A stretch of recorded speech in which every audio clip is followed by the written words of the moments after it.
Crowhill here. Today we review an IPA and discuss the greatest man who ever lived.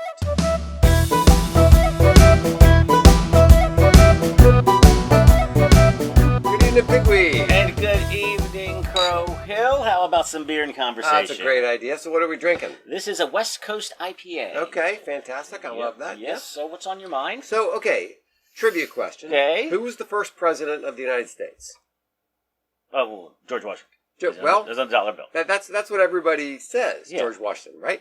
But the United States existed before George Washington became president. Yes. Okay, because there was the United States under the Articles of Confederation. Yeah, which was just a debacle, really. Yeah, but for those, but it was a long time. It was like 7 years or something, right? So for all that time, who was the president?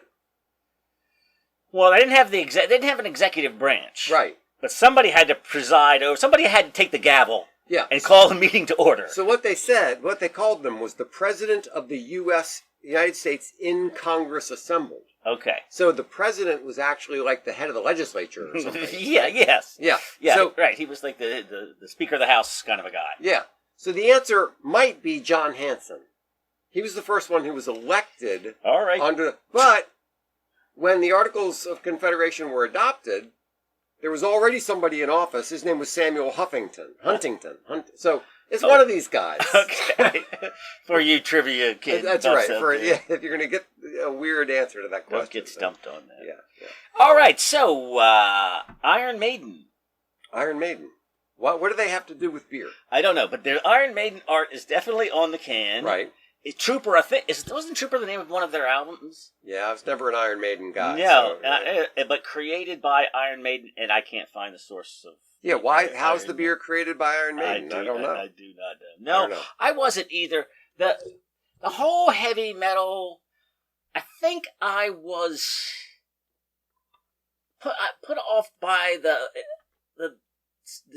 satanic, evil death motifs. Yeah, that seemed to go along with all of them. Yeah, it seems sort of. I mean, I'm not saying that the people were really into it, but I didn't really want to be associated with that. It just seemed.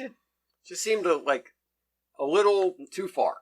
Yeah, it's kind of nihilistic and Satan-y. Yeah, I mean, what if you had some folk singer who wore a pink wig and makeup and velour shirts with a pink bathrobe on, and he was a great player and everything, but you might not want to be just associated with that look. You know what I mean? So that's kind of the way, because I like some heavy metals. There's some heavy metals I listen to. I go, okay, that's a good song. Yeah, but I went to see AC/DC. I enjoyed that. Yeah, but it's just there is something about that sort of edgy, too far. But so whatever. I don't know what influence Iron Maiden had on this beer, but it's pretty good. Either. I know. Well, are they from the West Coast at least? Could we at least give them that West Coast IPA? There's a dog on here. So it's pale, like you would expect. Yeah. But it is also cloudy, and yes. it does not mention hazy. Right.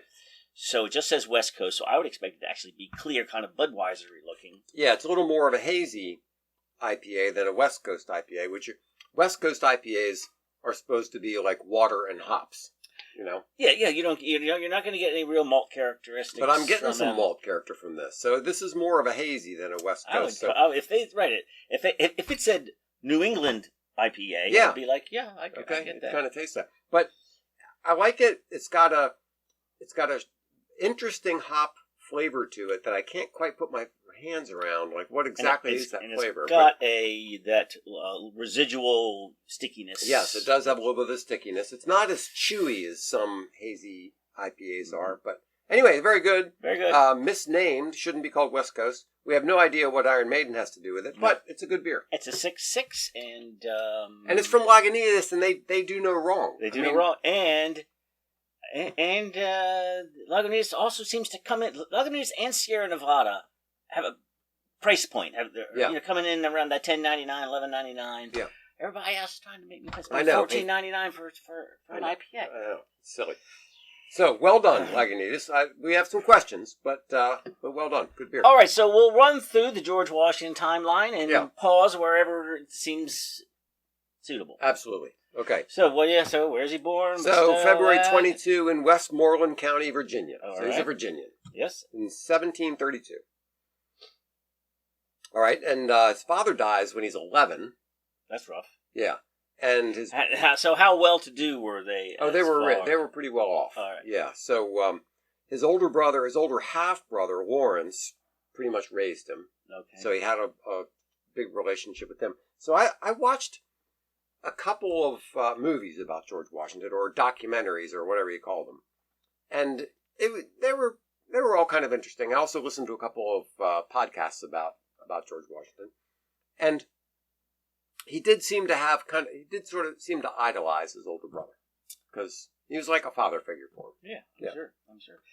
It's amazing that you know, people just grew up faster. We've talked about that. Yeah. So here at 17, he's appointed the county surveyor of the frontier county of Culpeper. Right. Yeah. Yeah. Right? It's kind of like... It's like you should... Here, now, you were to start your apprenticeship at 22. You know what I mean? And you're not looking at the county, until you're 45. Yeah. So... It kind of reminds me, my grandkids like to hear me tell them various stories, and one of the ones they really like is The Boy Who Cried Wolf. And here you've got a boy, typically he's presented as like a 10-year-old, who's up there watching the sheep.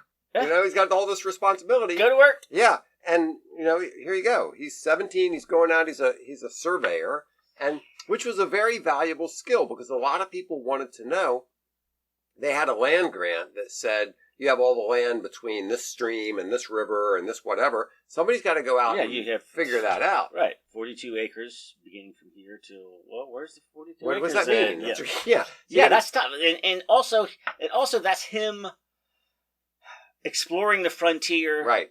Yeah. He by the time he becomes the commander-in-chief of the army, he really knows the land better than just about anybody. Yeah. You know what I mean? So I think this is the beginning of that. And then he, Lawrence had a health condition, and he went with him to Barbados for some reason. I didn't know about that. What was this? Yes. In an attempt to cure him of a respiratory illness. Oh, I do remember. And George contracted smallpox while on the island. Very nice. Great. That's the only time that George left the North American continent. So that's 51, 52. Okay. Then they sent George. Then he joins the militia. Right. Right. So he's not a proper. He's not a proper officer. British he's not soldier, a British. which he aspires to. He wants to be. He really desperately wants to be a British officer. He wants to wear the red coat and serve the. But there crown. was some kind of elitism going on here. You can't because you can't do that, because you're really not British. You're one of these hicks from America. Exactly. We can't put you in that kind of position. So they put him in the militia. That's probably sticks in the back of his mind. Of course it does. Of course it does. Bothers him. Yeah, but he gets sent out to do some important work in telling the French that there's a growing controversy between the English and the French over the Ohio Territory. And they send Washington to go take a message to the French to say, you got to leave. And boy, does he deliver a message. It's practically an international incident. Yes. We're not at war, and yet there's a skirmish, and people are shot, and... Well, there's two stages. At first, he just goes to deliver a message. Yes. And then later, he goes to deliver a message, and he teams up with this Indian half-king guy. Whatever, okay. And this Indian guy has a vendetta against the French commander for some reason. Okay. And so there's all kinds of confusion about what exactly happened, who fired the first shot, who killed who. But the Indian guy kills the French ambassador or whatever he was. It's an incident. It's a bad incident. And George is there for it. Right. And then so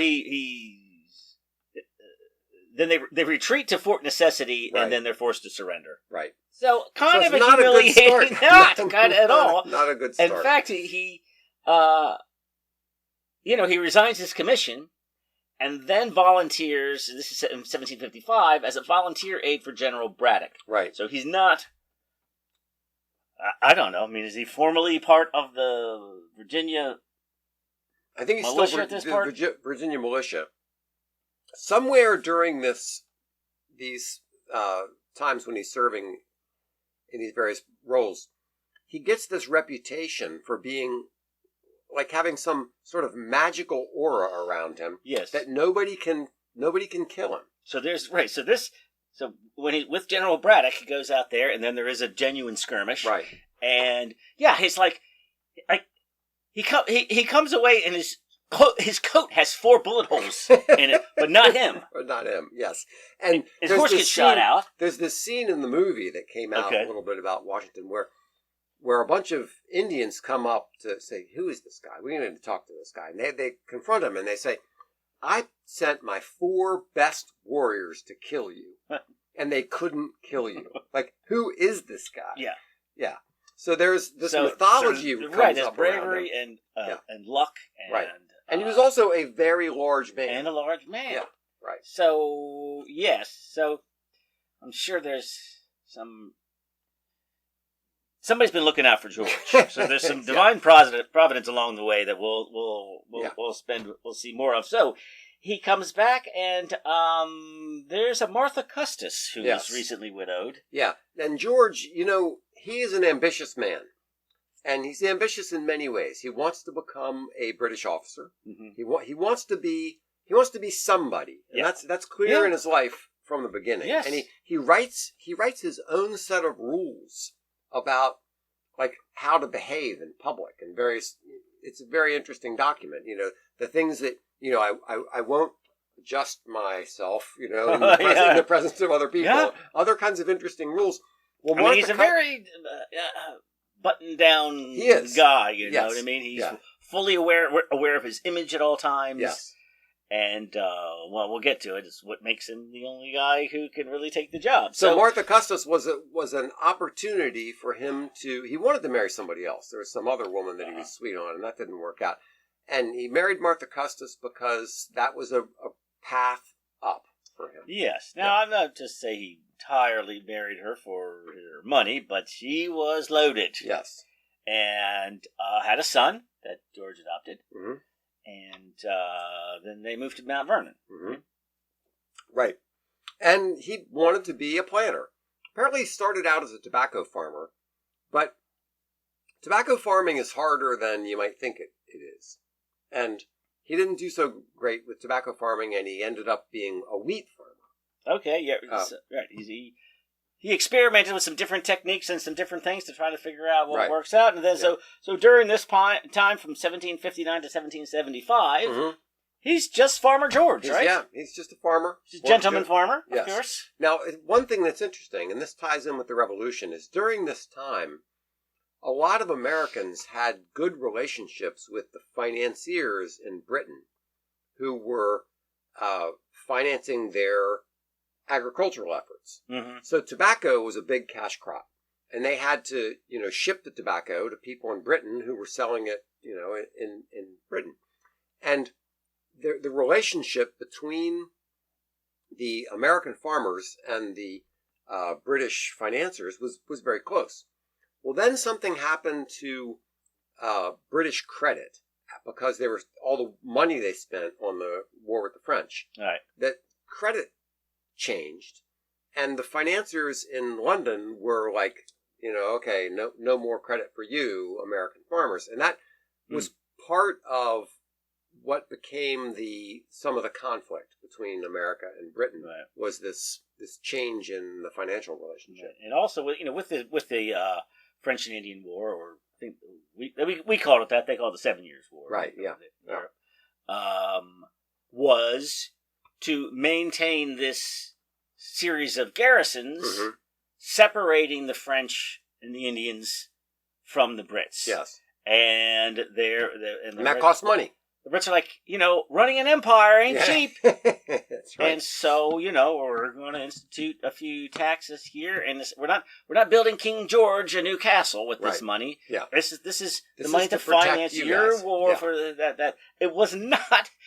I don't know why they got so why they didn't see the reasoning in that, because to me, from 250 years away, it seems like a reasonable ask. It does. But they were really pissed off about that. Well, I think so. There's a couple of things going on here, as I understand it. One is the states didn't yet think of themselves as the United States. They were entirely independent states. You didn't think of yourself as an American. You thought yourself as a Virginian or a Marylander or whatever. So they were all independent.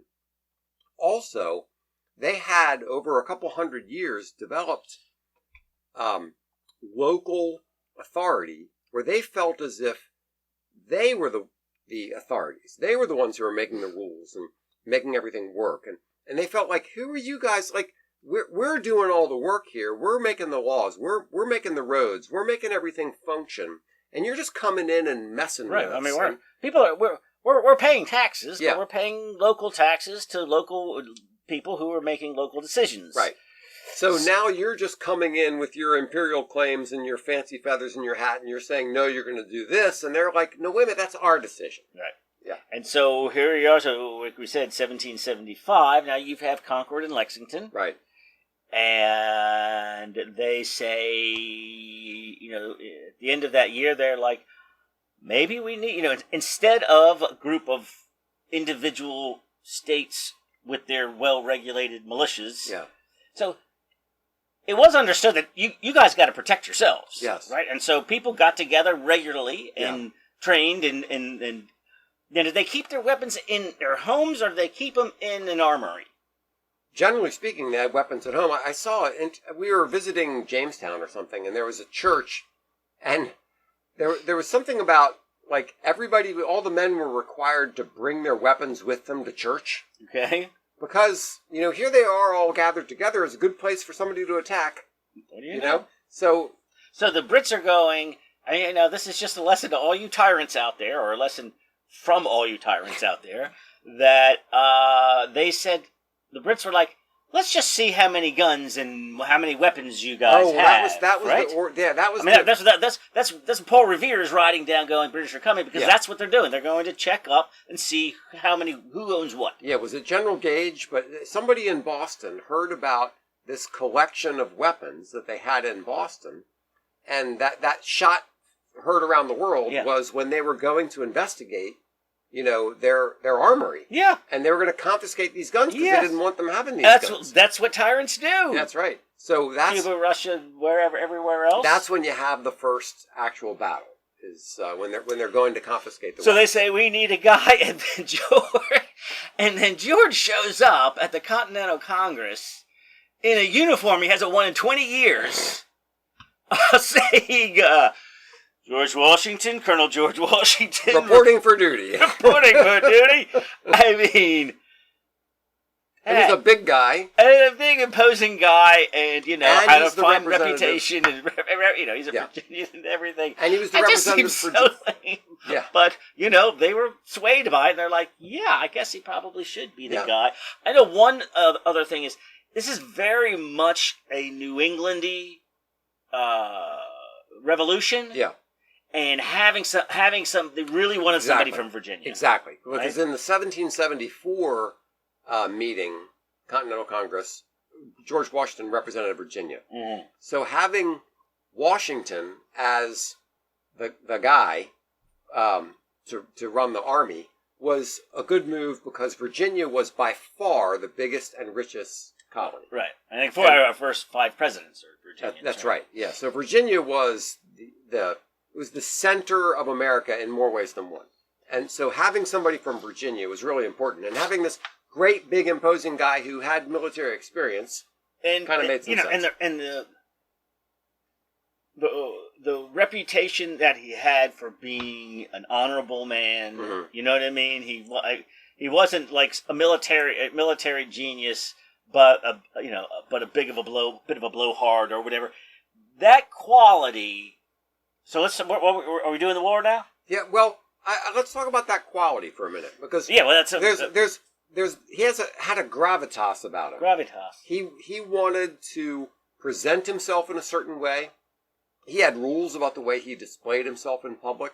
Somebody apparently, I heard this story where some guy came up and slapped him on the back, and just like a friend, and Washington turned and gave him like a blood curdling look, you don't do that to me. That's not, he's that guy. He's that guy. He's an impressive, big, strong man who you don't mess around with. Yes. And that's like, what else do you want in a general? Yes. Yeah, and so his military genius, which certainly doesn't show up in the first year, is not as important as the honorable figure that holds this thing together. Mm-hmm. Because they're only 1 year enlistments, and like you said,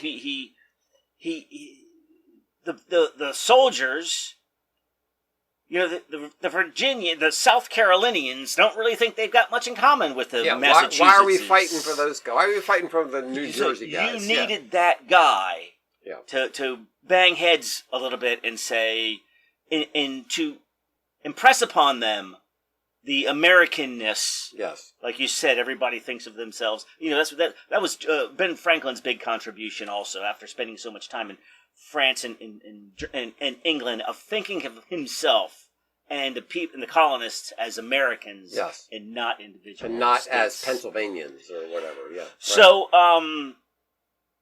he had real experience, real battle experience. He was respected, and really I think it was that imposing respect. So the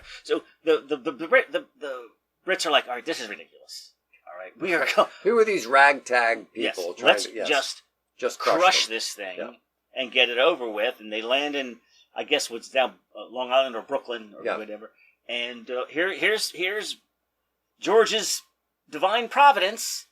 They get their asses kicked really quickly, and he's like, all right, we're out of here. Yeah. And so what happens? A storm and a massive fog comes through, and he's able to evacuate everybody to Manhattan. Yeah. It is pretty amazing. And he's got... So these things come one after the other. Yes. So that's first loss. Then what? He's chased out of Pennsylvania. Is this... Like the first year is just loss after loss after loss. So it's December, and these guys, their time is up at the end of the month. Right, yeah. And he needs a win. He needs a win. And he comes up with this probably too complicated thing to go across on Christmas Day. On Christmas Day. So on Christmas Day, at night, in the freezing cold, the ice on the Delaware, we'll come and kill you in your sleep. But it's a 3-pronged attack. 2 out of the 3 prongs don't make it. Yeah. It's just him, and I think it's about 1,500, but he's got... Somehow, I don't know how they get horses and cannons across this thing. Anyway, the idea is to get there by dawn. They're hours behind. But everybody's hungover. I mean, guys have no shoes. Yeah, right. Yeah. So they're marching through, and then they split up.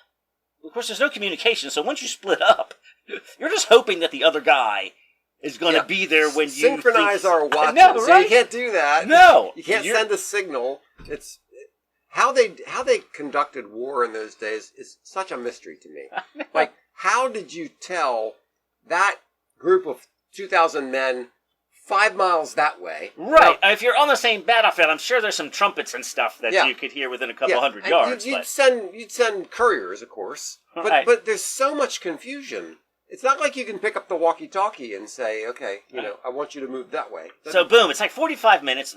They're the German Hessians that are in Trenton. Right. And boom, boom, boom. Not that many are killed. The rest are just captured. Mm-hmm. Then other troops come from Princeton. They're defeated. And then the Washington's troops go to Princeton and win there. So they get... these 3 wins. Now, they've just told... So, talking about the force of his personality. Yeah. He's like, guys, I just need a couple of weeks. We're going to do this thing. And look, these guys could have just, bailed out and just, rode up 3 weeks and their service is done. Right. I just need you for this, and if you'll sign up for a little bit longer, they did it. And I think it was Washington. I think it was Washington's personality. Yeah. Washington's. Well, it was also the fact that they won a little bit. I mean, everybody wants to. No, I mean to get them to commit to the Trenton, then they get those first 3 wins. Right. Now, this still doesn't convince Europe to back the winning horse just yet, but gosh, it's a real morale booster. Of course, it is. I mean, losing is not good for morale. No. And yeah, they were getting their butts kicked, which you would expect. The biggest empire on the planet is professional army coming about against a bunch of farmers, ragtag farmers with not good weapons and everything else, and they're kicking their butts. At what point does he get to General von Steuben to come whip the army? Yeah, I don't remember. Was that before this or after? So a couple of my daughters went to Steubenville University, right. and down near where I used to work, there was a statue of Baron von Steuben. Really? Yeah, right there across from the White House in Lafayette Park. Right. There's a statue. We'll get to Mr. Lafayette. Baron von Steuben. But, this idea of how he held things together by the force of his personality, I think that's really a big part of it. That he was just that guy. He was just that guy. Yeah. And so he was able, and then after that, the recruitment improved. And so then they run away to Pennsylvania. To Philadelphia. The British come in, sweep them aside. Then they decide to go. There's some miscommunication on the British part. They decide to go to Saratoga. That is the win that makes the French say this is going to work. This is a horse worth backing. Yeah. So. Well, I mean, the French, from one perspective, the French didn't really care if the Americans won or lost. They were just like, the enemy of my enemy is my friend. But I would also say, they're rebelling against. There has to be some affection for monarchy. Yeah. Right. So this kind of sets a bad precedent that people are breaking away from their. The divinely appointed yes, kings. Exactly. Yeah. So they had to have some hesitation about this, but they probably hated the British just too much. Exactly. To worry about they hated the British enough to say, okay, we're going to back these jerks who are fighting against you. So then there's the Southern strategy where they decide we know that the South is filled with loyalists. Mm-hmm. We'll go down there. We'll rally the loyalists, and that didn't happen. They end up. Then the French Navy shows up, right? And then you have Rochambeau, and this is when we're getting to Yorktown. Yeah. Let's wrap up the sword. Right. George's War. Yeah. Okay. So they had a difficult time in Valley Forge, and then they did some maneuvers, did better, and then they win in Yorktown, and that's they get them pinned in there, and they can't get reinforcements because of the French Navy. Right. Gosh, I hate thanking the French for our revolution. I know, exactly. It just pains me. Rubs me the wrong way. It can't be denied. Yeah. Yep. So there are 2 redoubts that have to be taken. Long, 300 yards of open field to get there. Lafayette, from Lafayette Square, the Frenchie, takes 1. And Alexander Hamilton, who's 24, is in charge of the other one. How does these promotions go? What is going on? It's crazy. But yeah, the guy is brilliant. We might need to do an Alexander Hamilton show. Yeah. The thing is, that there are some people in the world who are just brilliant. Yeah. And you have to have it's brilliant and ambitious. Yes. And in the right place at the right time. And timing. All those and things. everything. All those things come together, and just He's this one person just rises to the top because they're all those things. Yeah. And all the founding fathers are. I know we had so many of them. That's the amazing thing about America. In a time when travel was very difficult. Right. Yeah, we had all these people who were scholars and good writers and effective leaders of fortunately men. born into families of means. So right, exactly. Although Hamilton wasn't, but he was an orphan. But, yeah. Gosh. Yeah. So. Oh, I saw this. I meant to say this earlier, but I got to squeeze this in. Come on. So I saw this great little cartoon on the internet today. And it says, they're talking about the Second Amendment, and the guy on one side says, anybody who believes that a bunch of armed citizens could overthrow, could fight against a tyrannical government doesn't understand how helicopters and tanks and things like that work. Yes. Okay. The second panel says, yeah, but you guys said that a bunch of unarmed people walking into the Capitol almost destroyed the whole country. We almost had a guy with horns on his head as the dictator of America. Right. It's just so stupid. It's funny how you try to take the talking points and put one against the other. Funny. All right. Okay. Sorry, that was just the distraction. Thank you. Yes. So, boom, we win, and so now it's 1781. Yeah. And now America starts, and George Washington's president. And No. Thank you very much. No. It didn't happen just like that. Doesn't happen just like So that. No. they didn't He really. goes back. They didn't really have a battle plan. I mean, a how to become America plan. Okay. Now this is where we need to get to the quote from King George. Right, so he sticks around till 1783 when the skirmishing is over and the finally get the treaty in Paris signed. Right. Yes. And then George says he's just going to go be a gentleman farmer. Yeah, so according to artist Joseph Farrington, King George III asked his court painter, Benjamin West, what Washington would do if America became independent. West said he believed Washington would retire to private life. The king replied, if he did, he would be the greatest man in the world. Boom. That's exactly what he did. Thank you very much. Yes. Yeah. He resigned, and he said, thank you and very why much. the greatest man in the world? Because what does that harken back to? Cincinnatus? Cincinnatus, exactly. Yeah. Yes, who was called out from... this was during the Roman Republic. Yeah. And he was called from his field to service. Right. He came in, served, and then when he won a went battle, back to his plow. Right. And so he was the American Cincinnatus, which is quite a compliment. So and he stayed there for some 7 or 8 years, right? Yes. Yeah. Experimenting with different crops and such. And who was president? Who, John Hanson and the Articles of Confederation are a punchline. Yeah, they were lame. At this point. They were lame because they didn't. The government didn't have the ability to raise money to pay off war debts. It was way too weak of a government. And yes, it was still. They were like you said before. It's a loose confederation. It's not even a confederation. It's just loose colonies, independent colonies. Yeah. And then they said, all right, now we'll just call ourselves one country and then continue to live as loose independent colonies. And they weren't able to do things. Anything. Yeah, they weren't able to do things like pay their debts. And so then they had the good old Whiskey Rebellion. Shays Rebellion. Yeah. So this is sort of the consolidation of power under the new government created by the Constitution. I think that they were just too nervous about having a king, so they didn't want what came to be the executive power. Yeah. And I think that they were just and it just proved that they had to have it. Yes. Right? Yes. And so they said, all right, we're going to go back and tweak the Articles of the Confederation, which they didn't do at all. They didn't do it all. They locked themselves in a sweaty Independence Hall, and then rewrote the whole thing. Yeah, just started from scratch. Rewrote the whole thing. And now at this point, George has shown up to kind of preside over this event. Is that right?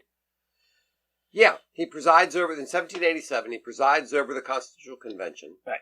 And I don't think he's instrumental in writing the Constitution. No, but apparently his support is crucial. But you need that guy. Yeah. Because he's that guy. He's that guy. He's the guy from Virginia. He's the big, strong guy who, won the war for us. Dodging bullets and whatever. Yeah. So anyway, he becomes unanimously elected as the first president. Right.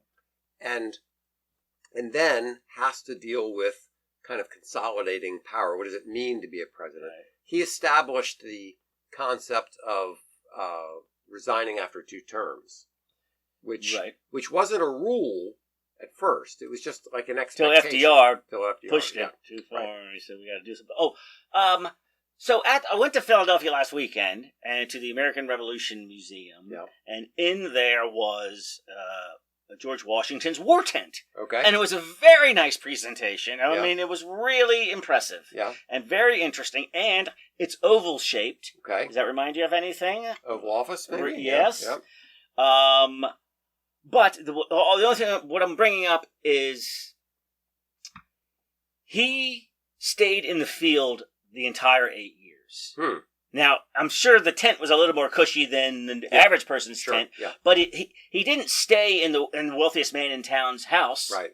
And I'm just bringing this up to talk about the man's character. Yeah. He went to Mount Vernon 3 days in 8 years. Wow. And so, you know what I mean? That's the guy you're going to fight for. Yeah. Right? I mean, again, no one could have held that army together. Yeah. And now let's get to who's the only guy who can be this first president. Right.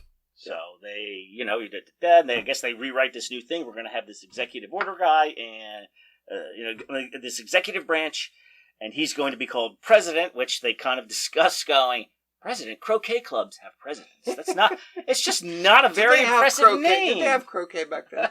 Or maybe it was cricket. Okay. I know they had cricket. Maybe, okay. Yeah. But they're like, that's what a president, president of the hedge, the garden club. Well, what else are they going to call him? They're not going to call him emperor or, king. Right, but they're like, this is not impressive enough, and they're like, that's exactly why. That's why. That's why I've had people come from to visit from other countries who look at the White House and they go, That's it? I know. And then again, same thing. Yes.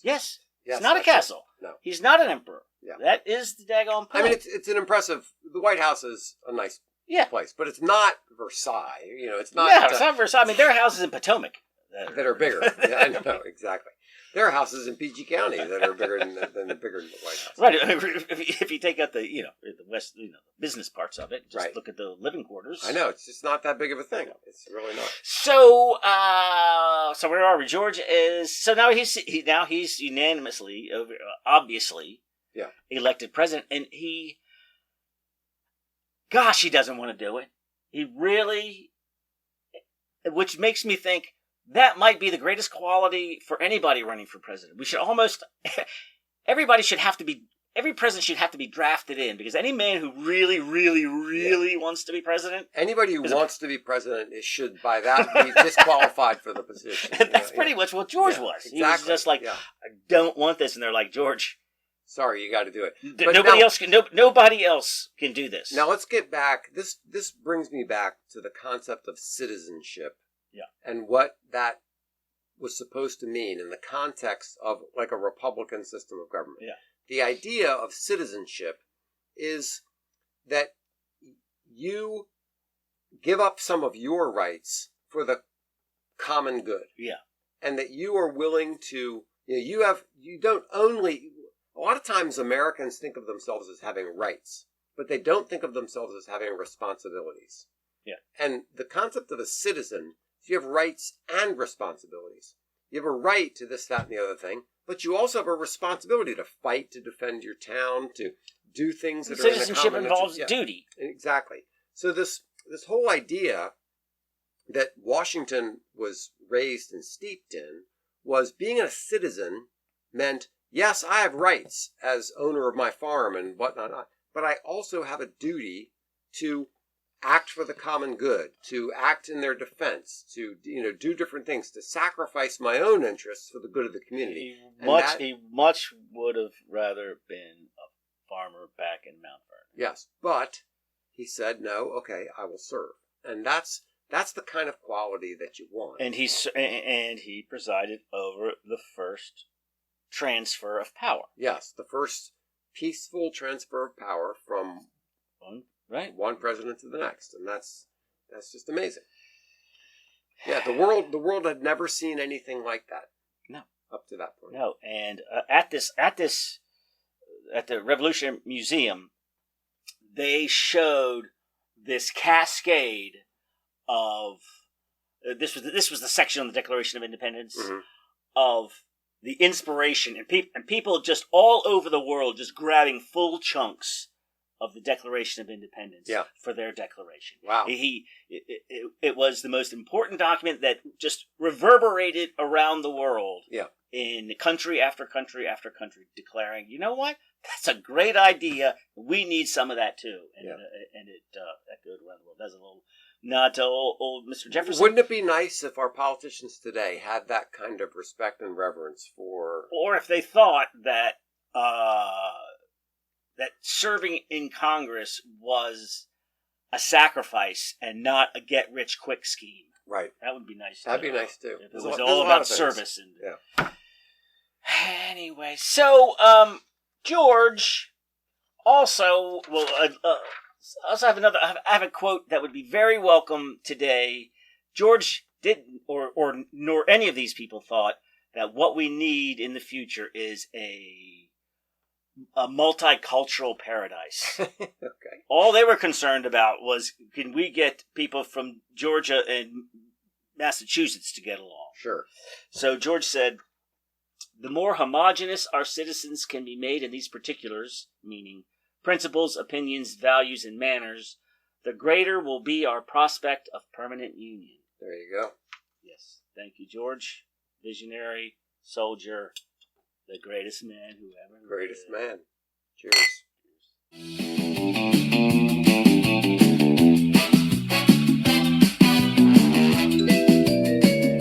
Thanks so much for listening. Be sure to like this video and share it with your friends.